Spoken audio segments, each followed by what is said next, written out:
Hey guys, I'm Lee from Lee Likes Music, the place to share, explore, and learn about rock music from Bandcamp. Man, that joke is getting really old. Anyways, today we're going to review Dent May's second solo release. It's called Do Things, so that's coming up. Dent May is a DJ, rock artist, multi-instrumentalist who lives in Los Angeles. That is his base. He has released 3 albums as of now, and he's about to release his newest album, Across the Multiverse. He's actually releasing that one tomorrow or today, depending on when you're seeing this. Now, Do Things is his second solo release. It was released back in 2012. It features 10 tracks and has a total runtime of 35 minutes. The reason why I wanted to review one of Dent May's albums, and the reason why I've continuously reviewed his albums, this is the second one that I'm doing, is because his music is very reminiscent of something old, of 60s music. He's giving, throughout his albums and throughout his music, is giving a big throwback to the 60s type of music like the Beatles, Beach Boys. On Warm Blanket, he is touching on many different points. He is doing some singer-songwriter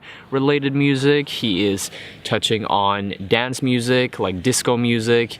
He is also touching on this 60s classic rock genre. But on this album, he is mainly focusing on either recreating that old 60s Beach Boy-ish music, and he's also at certain times mixing it together with this 70s, 80s type of dance music. Let's get into the tracks. So the first song is called Rent Money. Now, what makes this song really enticing is not the throwback to the Beach Boyish sound.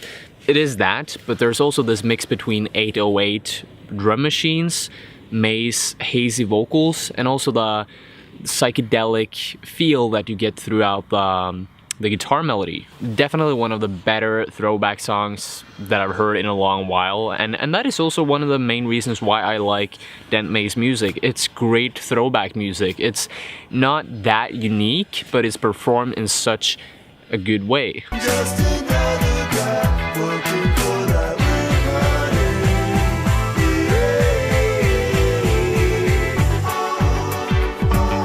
Fun is the second track, and this is a track that is more or less like the first one, Rent Money.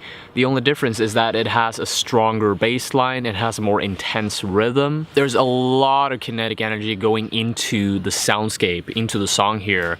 There's a lot of tension built throughout the verses and the chorus, but then there's this pre-chorus where Dent May is bringing out this flute, this very atmospheric, fleeting flute melody that is really chill and relaxing to listen to, and it kind of takes off that tension that is built. Great song as well. Wouldn't say it is that outstanding because it is a throwback track. It is recreating what other people have done before, but in a great fashion. Track number 3, Tell Her.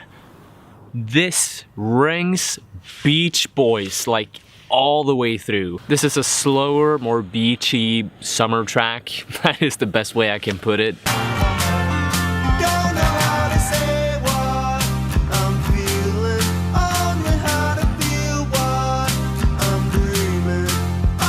There's a little sprinkle of electronic elements on top of the live elements, the guitars, and I think there are some live drums here as well, and that adds a little bit of an edge to the otherwise pretty normal soundscape. I didn't like this song that much. It didn't have that much of a punch, but yeah, that's just me. The fourth track on this album is Friends. Best Friends. And what I didn't realize was that Dent May is actually blending together 60s psych rock, classic rock, with some 80s or late 70s dance electronics, and he's kind of marrying these genres, these elements together, and it comes off as something very memorable and very beautiful. I didn't actually realize that until several listens into this song and this album, but I was like, there's a bit of 70s or 60s and there's a bit of the 80s here, and yeah, it's kind of weird and it's kind of good as well. They perfectly match up in a way.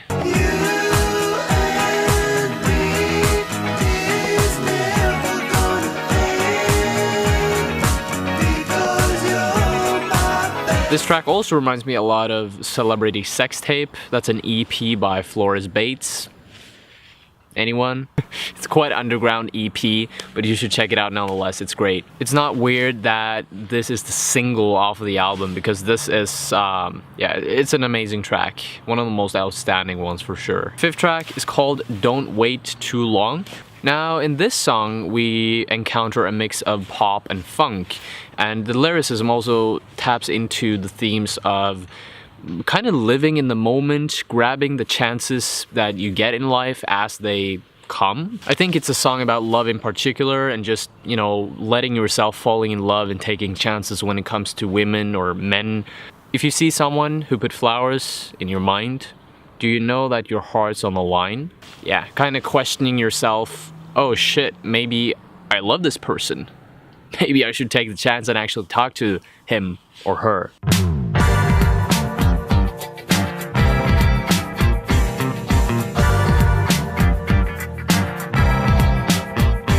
Seventh track. I really didn't like this song at all because the cadence was so weird. The way that the energy, the kinetic energy is divided on the different parts of the song just didn't fit well in the song, at least that is what I think. There's something about the verse that has this very low-pitched energy. There's not a lot of things going on, and suddenly this chorus comes out and it's like suddenly the all of the energy flourishes. It is abundant with energy, and the sounds are very up-tempo, positive, and life-affirming. But for some reason, it just ends up being very overwhelming because, yeah, there's just a weird dynamic between the verses and the choruses. I don't know if this makes sense, but that is just what I feel. Track number 8 is called Find It. For some reason, I think I've heard this somewhere before. I've heard something similar before, but I can't put my finger exactly on what it is. But yeah, this song was also a song that just reminded me a lot of his later album, Warm Blanket, because that was an album that was a lot more versatile. He touched on different topics, different themes, and I got sort of a Warm Blanket vibe from this song because it's a bit different from the rest of the album. It's more of a pop ballad. Again, didn't really care that much for this track. It was okay. It was nice with the fact that it actually changed things up a bit, because throughout this whole album you are set up to experience a lot of throwbacks to like classic 1960s pop, and there's some disco music, disco-esque music here and there, but the album for the most part is following a very strict formula. You can kind of feel the textures and the walls of this album. There's not much more to get out of it once you listen to it a couple of times. I'm gonna give Do Things by Dent May a 6 out of 10.